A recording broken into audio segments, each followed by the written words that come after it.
Mwongeye kwirirwa abakunzi ba How to Rwanda TV, kanizere ko mumeze neza, kuko iyo mumeze neza nanjye mba meze neza cyane. Kandi mu buzima uyu munsi biranga ejo bigakunda, kuko ubuzima ni up and down. So guys, tugiye kujyana step by step mbereke ukuntu tubikuza muri AE-Tech. Uraza ukoreho hano kuri bot yabo. Urabona ko hano batweretse ngo nakiriye cyangwa maje gukorera 0.550 nemerewe kuyabikuza. Urahita ukora hano kuri start AE ukoreho. Urahita ugera kuri dashboard yacu hano. Ikintu urahita ukora hano kuri withdraw ukoreho. Barakwereka reinvest, bakwereke na withdraw USDT. Ntago dukora reinvest, turakora withdraw kuko dushaka kuyabikuza. Murabona ko hano batubwira ngo minimum withdraw ni 0.05, sibyo? Tugakoresha BCS USD receiving address. Urabona ko ngiye nari nayishyizemo, wowe uragenda uyikure muri Binance cyangwa reka nabyo mbibereke. Urahita ujya hano muri Binance, ufungure Binance yawe. Uze hano kuri add fund, uhitemo on chain deposit. Nurangiza usacinga hano hejuru USDT uyikoreho. Nuyikoraho barakuzanira ama network menshi ukoresha. Batubwiye ko hariya dukoresha network ya BCS, ubwo ni BNB Smart Chain, abari ukoraho. Nuyikoraho urahita uza hano uyikopiye. Numara kuyikopiya uhita usubira muri ya app yacu ya AE-Tech yo muri Telegram. Uhite uza hano hasi iri uyipestingemo. Ako ngewe kuko nabikuje bwa mbere iriho. Uhita uza hano kuri all amount ushyiremo. Uhita ukora hano hasi kuri continue.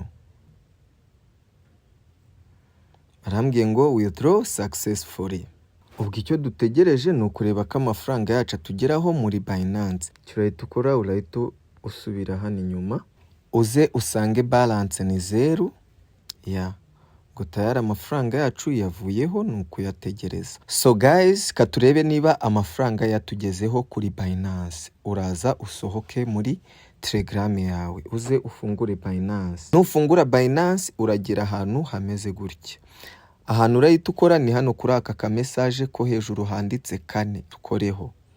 Nukoraho uraza hano hasi kuri transaction, uzurebe.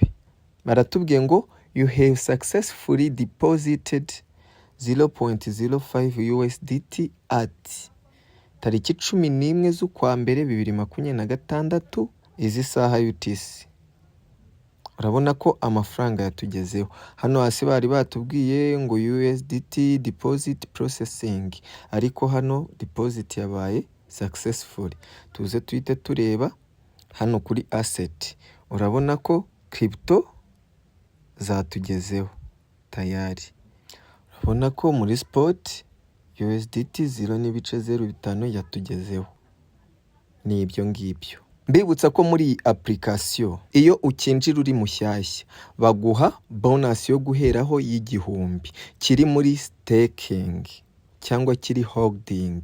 Utahita ubikuza, bakagenda bakumanyuriraho buri munsi. Ego bagwa 0.05, kandi ni nayo minimum withdraw. Ubwo uyabona uhita uyabikuza, birakunda cyane kuko izi ni projet za short term project, ego zigiye gito. Niyo mpamvu tubona inyungu tuhita tuyibikuza, tubona akanyungu tuhita tukabikuza. Nuko nguko bikorwa. Wowe ukeneye kwinjira uyu mushinga urajya hasi muri video description, nasize link yawo. Urahita uyikoraho. Birasaba ngo ufite Telegram cyangwa ukoresha Telegram, irahita ikugeza kuri Telegram nyirizina. Icyo urahita ukora, urahita uhingukira kuri page imeze gutyo. Ugikora kuri link uhita ukora hano kuri start AE, hano hasi hasa ubururu, ukoreho. Ihita ikuzana ahantu hameze gutya. Ukinjiramo hano hasi urareba ko iyi minota iri kubara. Habanza daily earn, ayo wakira buri munsi, return, hakazana settlement. Yaya masaha ari kwibara. Ubwo uba warangije. Icyo ubusabwa ni ugutegereza umunsi ukarangira ukabona iriya nyungu yawe. So guys, mwakoze cyane kubana natwe. Ciao, hasta la vista.